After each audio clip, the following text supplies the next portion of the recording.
لا إله إلا الله لا إله إلا الله لا إله. نحمده ونصلي على رسوله الكريم. أما بعد فأعوذ بالله من الشيطان الرجيم. بسم الله الرحمن الرحيم. وما ينطق عن الهوى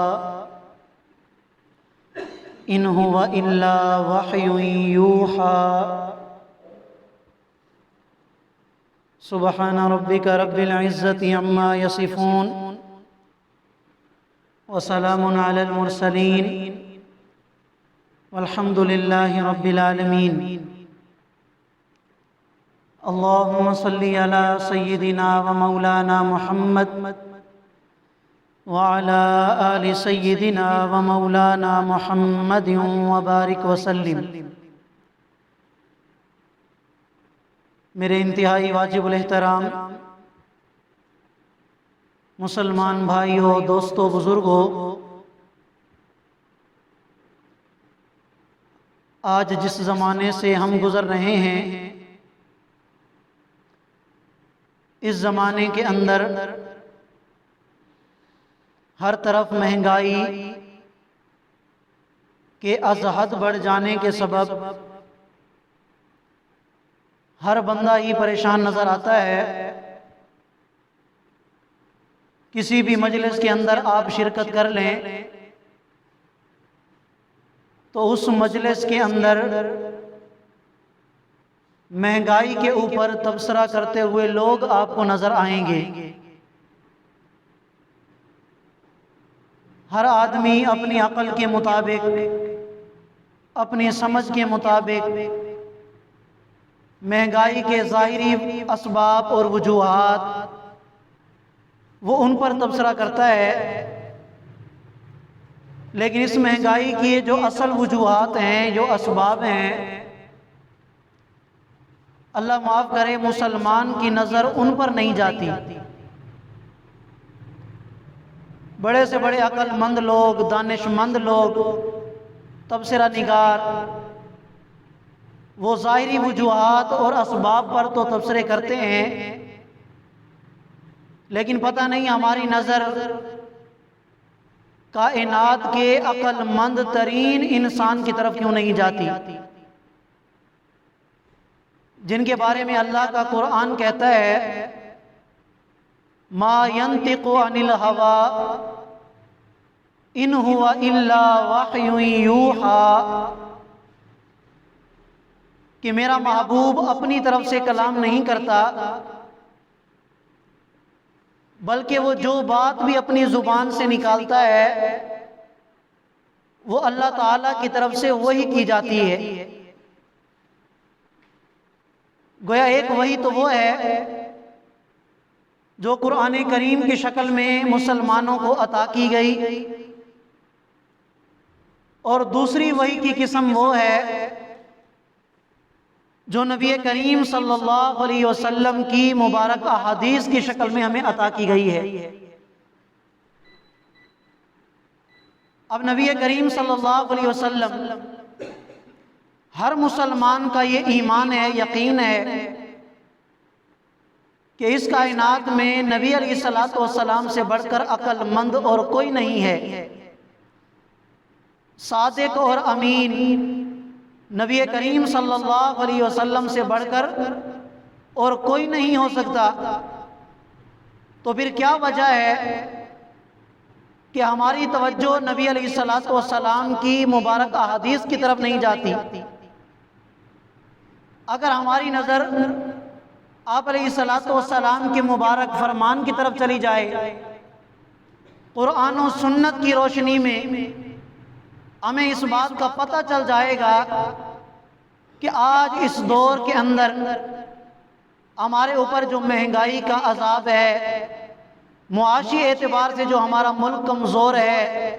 مسلمان کمزور ہیں، تو اس کی حقیقی وجہ کیا ہے؟ حضرت مولانا اشرف علی تھانوی صاحب رحمۃ اللہ علیہ نے اس موضوع پر بڑی بہترین گفتگو فرمائی ہے، جس میں انہوں نے اس بات کو واضح فرما دیا کہ جو ظاہری اسباب تمہیں سمجھ میں آتے ہیں کہ ان کی وجہ سے مہنگائی آتی ہے، ان کی وجہ سے ملک کے حالات خراب ہوتے ہیں، معاشی حالات خراب ہوتے ہیں، فرمایا کہ حقیقی وجہ یہ نہیں، حقیقی وجہ وہ ہے جو نبی کریم صلی اللہ علیہ وسلم نے اپنی مبارک احادیث میں بیان فرمائی ہیں۔ چنانچہ حضرت عبداللہ بن عمر رضی اللہ تعالیٰ عنہما سے روایت ہے کہ نبی کریم صلی اللہ علیہ وسلم نے ایک دن ہمیں خطاب فرمایا، ہمارے سامنے بیان فرمایا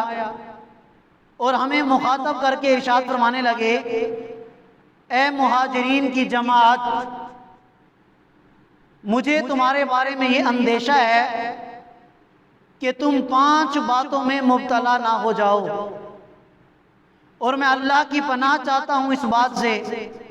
کہ تم ان 5 باتوں میں مبتلا ہو جاؤ۔ سب سے پہلی بات، نبی کریم صلی اللہ علیہ وسلم نے ارشاد فرمایا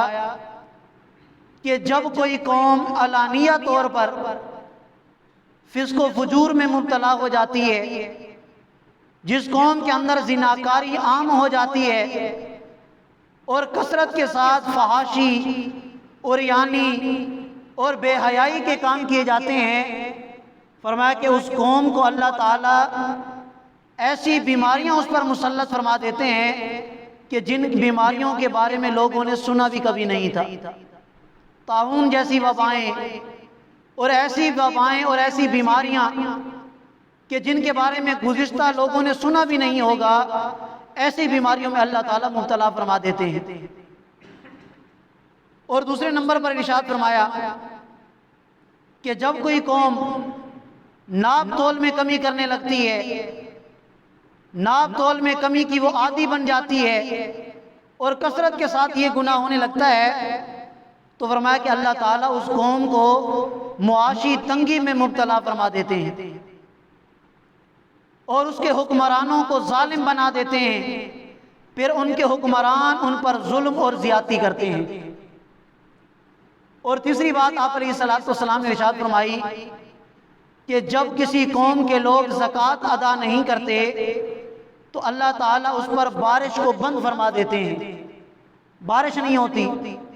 اور اگر زمین پر چوپائے نہ ہوتے تو اللہ تعالیٰ ایک قطرہ بھی پانی زمین پر نہ گراتے۔ اور چوتھی بات ارشاد فرمائی کہ جب کسی قوم کے لوگ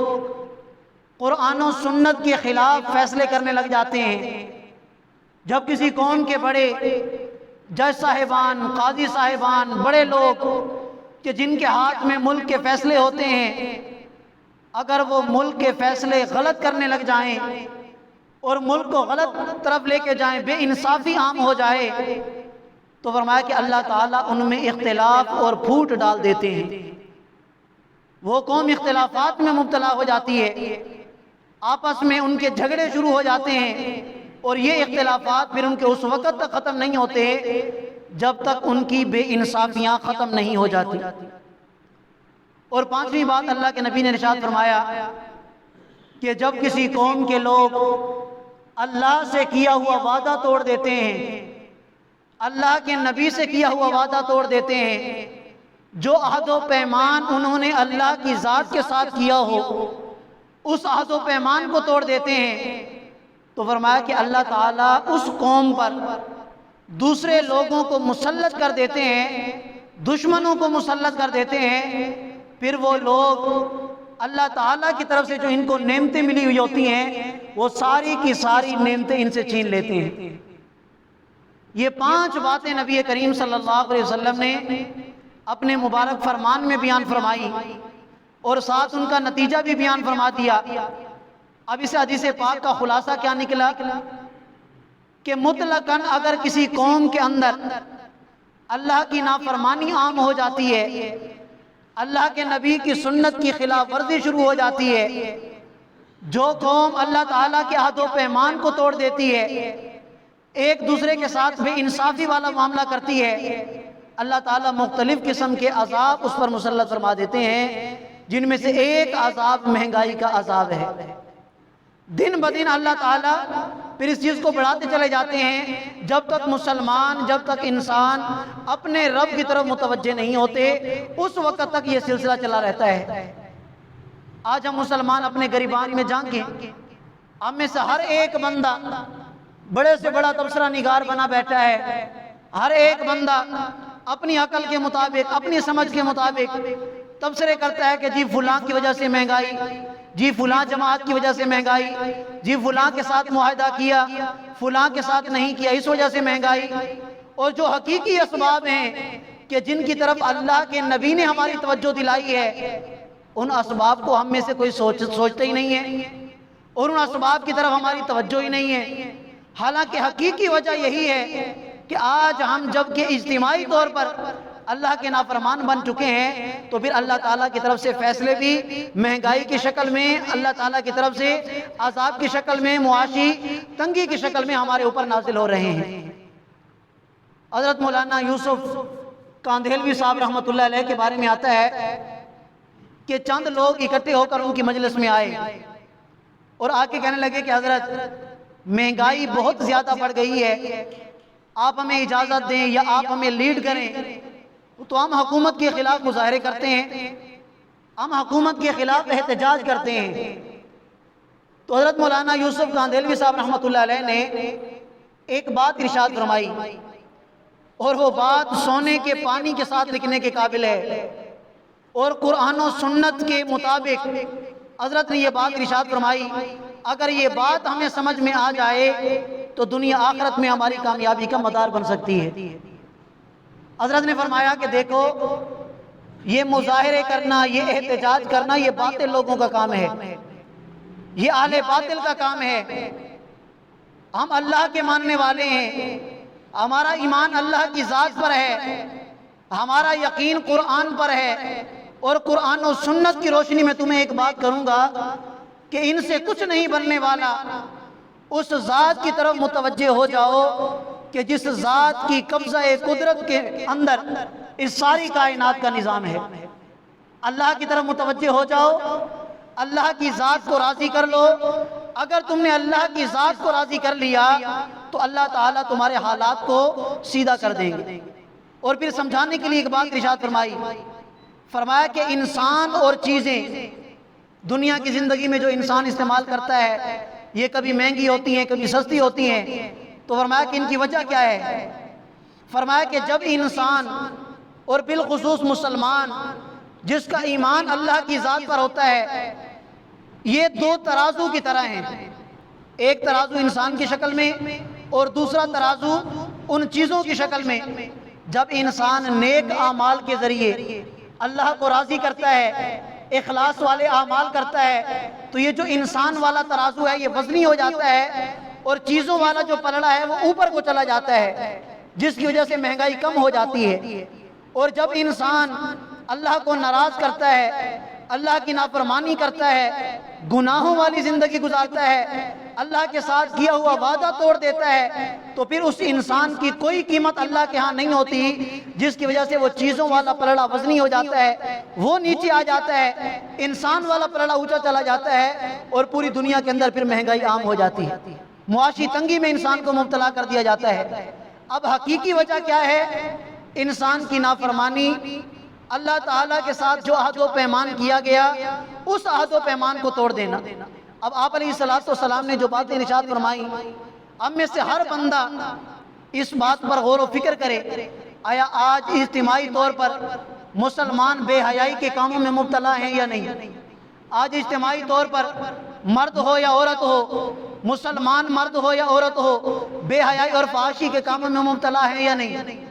اور اللہ کے نبی نے ارشاد فرمایا، اور میں نے شروع میں یہ بات عرض کر دی، اللہ کے نبی جو بھی بولتے ہیں وہ یوں سمجھیں کہ اللہ کی طرف سے وہی ہوتی ہے، وہ اللہ کے نبی نہیں بول رہے ہوتے بلکہ وہ براہ راست اللہ تعالیٰ کی ذات بول رہی ہوتی ہے۔ اللہ کے نبی نے ارشاد فرمایا کہ جب تم فحاشی کو عام کرو گے، زناکاری کو عام کرو گے، بد نظری کو عام کرو گے، گندے کاموں کو عام کرو گے، اللہ تعالیٰ تمہارے اوپر بیماریوں کو مسلط فرما دیں گے۔ آج ہم دیکھتے ہیں، سوچتے ہیں کہ ایک نوجوان آدمی چلتا پھرتا ہٹا گھٹا، اچانک اسے کوئی تکلیف ایسی ہو جاتی ہے کہ وہ بیچارہ چارپائی پہ آ جاتا ہے، اچانک اس پر موت آ جاتی ہے، اور پھر ڈاکٹر بھی حیران ہوتے ہیں کہ اس طرح کی بیماری تو ہم نے پہلے کبھی نہیں سنی، اس کو اچانک کوئی ایسی بیماری لگ گئی کہ جس کی وجہ سے یہ بیچارہ موت کے منہ میں چلا گیا۔ وجہ کیا ہوتی ہے کہ آج ہم اجتماعی طور پر اللہ تعالیٰ کی نافرمانی میں مبتلا ہو چکے ہیں۔ اور پھر میں نے عرض کیا کہ اللہ کے نبی نے ارشاد فرمایا کہ جو قوم اللہ تعالیٰ کے حکم پر زکوٰۃ ادا نہ کرے، اللہ تعالیٰ اس کو معاشی تنگی میں مبتلا فرما دیتے ہیں۔ آج کتنے عمراء ایسے ہیں کہ جن پر اللہ تعالیٰ کی طرف سے زکوٰۃ والا فریضہ عائد ہوتا ہے، ان کو زکوٰۃ ادا کرنا فرض ہے، ہیلے بہانے بنا کر زکوٰۃ سے جان چھڑاتے ہیں۔ علماء سے جا کے مسائل پوچھتے ہیں کہ کوئی گنجائش ہو، کوئی ہیلا ہو، ہمارے پاس پیسے تو ہیں لیکن فلاں کا بھی دینا ہے، لیکن یہ بھی مسئلہ ہے، میں نے بیٹی کی بھی شادی کرنی ہے، میں نے بیٹے کا کاروبار بھی شروع کرنا ہے۔ اب بیٹی کی شادی، بیٹے کا کاروبار، اللہ نے جو تمہیں مال دیا ہے اس کے ساتھ اس کا کیا تعلق ہے؟ اللہ نے جب تمہیں مال عطا کیا، اللہ نے جب تمہیں دولت عطا کی، اور اس دولت پر اللہ تعالیٰ کی طرف سے زکوٰۃ آتی ہے، تو تمہارا یہ کام ہے، فریضہ ہے کہ تم پہلے زکوٰۃ ادا کرو، اس کے بعد جو مال بچ جائے اپنی دنیاوی ضروریات کو بعد میں پورا کرو۔ تو ہم دیکھیں آج کہ کیا ہمارے مسلمان آج زکوٰۃ ادا کرتے ہیں؟ جن پر زکوٰۃ فرض ہوتی ہے وہ اس فریضے کی طرف متوجہ ہیں یا نہیں؟ اگر نہیں ہیں اور پھر ہم معاشی تنگی میں مبتلا ہیں، مہنگائی میں ہم مبتلا ہیں، تو پھر ہمیں اپنی طرف بھی توجہ دینی چاہیے۔ ہم فلاں جماعت پر تنقید کرتے ہیں، فلاں سیاسی پر تنقید کرتے ہیں، فلاں پر تنقید کرتے ہیں، ان تنقیدوں سے کچھ نہیں بننے والا۔ جب تک اپنی اصلاح نہ کریں، جب تک اپنے آپ کو اللہ کا فرما بردار نہ بنا لیں، اس وقت تک یقین جانیے کہ ہم کامیاب نہیں ہو سکتے، ہم اسی طرح ذلیل اور رسوا رہیں گے۔ اس لیے کہ ہم نے اس ذات کو ناراض کر کے رکھا ہے کہ جو ذات ان اسباب کی مالک ہے، کہ جن اسباب کے ذریعے ملک کے اندر ترقی آتی ہے، جن اسباب کے ذریعے ملک کے اندر خوشحالی آتی ہے، اگر ہم اس ذات کو ہی ناراض کر دیں کہ جس ذات کی قبضہ قدرت میں یہ سارے اسباب ہیں، تو پھر ہم کامیاب کیسے ہو سکتے ہیں؟ تو اس لیے علماء کرام فرماتے ہیں، حضرت مولانا اشرف علی تھانوی صاحب رحمۃ اللہ علیہ اس موضوع پر جب وہ بات کرتے تو فوراً اپنے مریدین کو اس بات کی ترغیب دیا کرتے تھے کہ حضرت نوح علیہ السلام کی وہ بات یاد رکھو جو سورہ نوح کے اندر حضرت نوح علیہ السلام کو اللہ تعالیٰ کی طرف سے حکم دیا گیا کہ اے میرا نوح، اپنے بیٹے کو بھی اور اپنی قوم والوں کو اس بات کا حکم دے دو، فَقُلْتُ اسْتَغْفِرُوا رَبَّكُمْ إِنَّهُ كَانَ غَفَّارًا يُرْسِلِ السَّمَاءَ عَلَيْكُمْ مِدْرَارًا۔ فرمایا کہ جب تم اللہ کی بارگاہ میں توبہ کرو گے، استغفار کرو گے، اللہ کو راضی کرو گے، اللہ تعالیٰ آسمان سے رحمت کی بارش برسائیں گے، اور زمین کے خزانے، آسمان کے خزانے، کائنات کے خزانے اللہ تعالیٰ تمہارے اوپر کھول دیں گے، لیکن شرط یہ ہے کہ تم استغفار کرو، اللہ تعالیٰ سے اپنے گناہوں کی معافی مانگو، اللہ سے اپنے گناہوں کی معافی مانگو گے، اللہ کو راضی کرو گے، اللہ تعالیٰ زمینی خزانوں کے منہ بھی کھول دیں گے، آسمان کے خزانوں کے منہ بھی اللہ تعالیٰ کھول دیں گے۔ اور آگے اللہ تعالیٰ ارشاد فرماتے ہیں وَيُمْدِدْكُمْ بِأَمْوَالٍ وَبَنِينَ۔ آج تو جس کے پاس مال ہے وہ بھی پریشان، جس کے پاس اولاد ہے وہ بھی پریشان، نہ مال کام آتا ہے نہ اولاد کام آتی ہے۔ اللہ نے فرمایا کہ میرا نوح، دنیا کے انسانوں کو یہ بتا دو کہ اگر تم اپنے رب کو راضی رکھو گے اور استغفار کے ساتھ کام کرو گے تو یہ مال بھی تمہارے کام آئے گا، یہ اولاد بھی تمہارے کام آئے گی، اور دنیا آخرت میں یہی مال، یہی اولاد تمہارے لیے کامیابی کا ذریعہ بن جائے گا۔ تو اس لیے ہر مسلمان کو چاہیے کہ پہلے اپنے غریبان میں ہاتھ ڈالے، پہلے اپنی غریبان میں غور و فکر کرے کہ آج ہم کس نیت پہ کھڑے ہیں۔ ہم تو مسلمان ہیں، ہمیں تو سب سے پہلے قرآن و سنت کی طرف رجوع کرنا چاہیے۔ تو اگر قرآن و سنت کی روشنی میں دیکھا جائے تو آج ہمارے اوپر یہ معاشی تنگی کا عذاب، یہ مہنگائی کا عذاب، دن بدن پیٹرول کے جو قیمت ہے وہ بڑھ رہی ہے، بجلی کی قیمت بڑھائی جا رہی ہے، تو ایک نظر ہم ذرا اپنی طرف بھی کر لیں۔ ٹھیک ہے ہمارے حکمران جیسے کیسے ہیں، لیکن پہلے ہم اپنی طرف بھی دیکھ لیں۔ اللہ کے نبی نے ارشاد فرمایا کہ جیسے تمہارے اعمال ہوں گے ویسے تمہارے حکمران ہوں گے۔ تو ہمارے اعمال ہی ایسے ہیں، اللہ معاف کرے، اور انہی اعمال کا پھر نتیجہ تو یہ نکلنا ہے کہ ہمارے اوپر ایسے حکمران کو مسلط کر دیا گیا جو ظالم ہیں، زیادتی کرنے والے ہیں، لیکن ہم اپنی طرف بھی تھوڑی نظر ڈال لیں، اپنی طرف بھی توجہ کریں، ہم اللہ کی طرف متوجہ ہوں گے، اللہ تعالیٰ انشاءاللہ ایسے اسباب پیدا فرمائیں گے کہ جن کا ہم سوچ بھی نہیں سکتے، اللہ تعالیٰ دنیا آخرت ہمارے لیے جنت بنا کے رکھ دیں گے۔ اللہ تعالیٰ کی بارگاہ میں دعا گو ہوں کہ اللہ تعالیٰ ہم سب مسلمانوں کو سمجھنے اور ان پر عمل کرنے کی توفیق عطا فرما دیں۔ وآخر دعوانا ان الحمدللہ رب العالمین۔ جزاکم اللہ خیر۔